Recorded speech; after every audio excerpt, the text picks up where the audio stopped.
Hello everyone.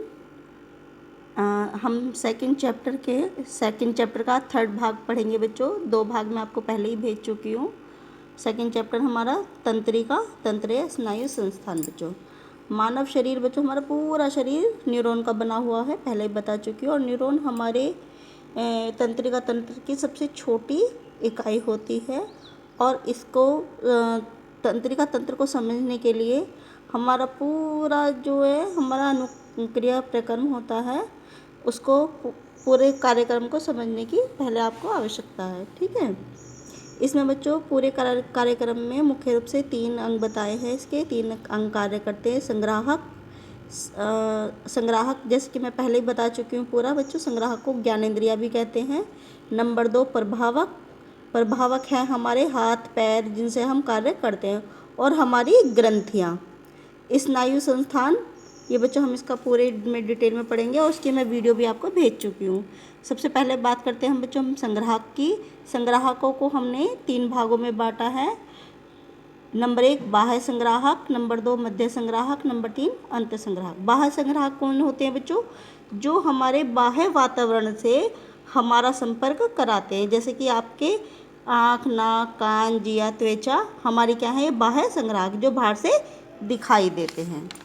अब आ गया बच्चों हमारा मध्य संग्राहक। मध्य संग्राहक कौन से होते हैं? जो हमारे बीच में होते हैं, जैसे कि हमारे उठने बैठने की जो हमारे जितने भी हम आसन करते हैं, जितने भी हम अपने हाथ पैर हिलाते हैं, जो गतियाँ होती है हमारे पेशियों की, वो सब हमारी मध्य ग्राहक में आती हैं। अब है हमारा अंत ग्राहक। ये बच्चों बहुत आंतरिक भागों में होते हैं। इनका हमें केवल एहसास होता है, जैसे कि हमें कहीं पर दर्द हो रहा है, कहीं पे हमें कुछ एहसास हो रहा है, ये हमारा केवल एहसास दिलाते हैं हमें। बहुत ज़्यादा हमारे आंतरिक भागों में होते हैं। अब आ गया बच्चों हमारा प्रभावक जैसे कि मैं बता चुकी हूँ। हम जिन चीज़ों से हम कार्य करते हैं, जैसे कि हमारे हाथ पैर, हमारी पेशियाँ और हमारी ग्रंथियाँ आ गई हैं। ये बच्चों हमारी जो पेशियाँ हैं वो 3 प्रकार की होती हैं। चिकनी पेशियाँ, हृदय की पेशियाँ और रेखित पेशियाँ। चिकनी पेशियाँ को कैसी होती हैं बच्चों? हमारे यहाँ पे पेट, हमारी श्वास, रक्तवाहिनी के अंदर पाई जाती है, जो कि हमारे वो अपने आप कार्य करती रहती हैं बिना किसी नियंत्रण के। हृदय की पेशियाँ हमारे हृदय में पाई जाती हैं। रेखित पेशियाँ हमारी, जैसे कि रेखित नाम से ही लग रहा है, ये धारीदार होती हैं और हमारे हाथ पैर गर्दन में और शरीर की ऊपरी ओर होती हैं। हमारे दौड़ने, चलने, बोलने, कार्य करने में ये हमारे कार्य करती है। अब आ गई बच्चों हमारी ग्रंथियाँ हमारी बच्चों मोस्ट इम्पोर्टेंट क्वेश्चन है, ये आपका बोर्ड के एग्जाम में आता है क्वेश्चन। ग्रंथियाँ हमारी 2 प्रकार की होती हैं। अंतःस्रावी ग्रंथियाँ या नलिका विहीन ग्रंथियाँ, या बहिःस्रावी ग्रंथियाँ या नलिका युक्त ग्रंथियाँ। 2 ग्रंथियाँ होती हैं बच्चों हमारी 2 प्रकार की। अंतःस्रावी ग्रंथियाँ किसे कहते हैं? जो अपना स्राव सीधे रक्त में प्रवाहित करती हैं, जिसे हार्मोन्स कहते हैं बच्चों। ये निम्न प्रकार के, इनसे हमारे शरीर पर पूरा प्रभाव पड़ता है।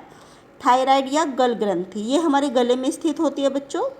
इसमें 65% आयोडीन होता है, और अगर हमारे शरीर में आयोडीन की कमी हो जाए तो घेंगा रोग हो जाता है। और इसकी अगर ये हार्मोन्स ठीक से ना हो तो व्यक्ति चिड़चिड़ा और सुस्त हो जाता है, और पाचन क्रिया भी हमारी मंद पड़ जाती है। अब हमारा पैराथायराइड या उपगल ग्रंथि, ये भी बच्चों हमारे गले में ही स्थित होती है, और ये हमारी कैल्शियम की मात्रा को नियंत्रित करती है। अगर हमारी ये ग्रंथि ठीक से स्राव नहीं करेगी तो हमारी हड्डियाँ कमज़ोर व वीक हो जाएंगी, और इसके कम स्राव से टीटेनी नामक रोग हो जाता है। अब है बच्चों हमारा सर्वकीवी या पैनक्रियाटिक ग्रंथि। यह ग्रंथि हमारे 2 प्रकार के स्राव निकालती है बच्चों। पैनक्रियाटिक जो हमारी पाचन क्रिया को नियंत्रित करता है, दूसरा इंसुलिन जो हमारे रक्त में शर्करा को नियंत्रित करता है बच्चों। बाकी बच्चों इसके निष्क्रिय होने पर मधुमेह रोग हो जाता है। बाकी बच्चों आगे की वीडियो में बताऊंगी। धन्यवाद।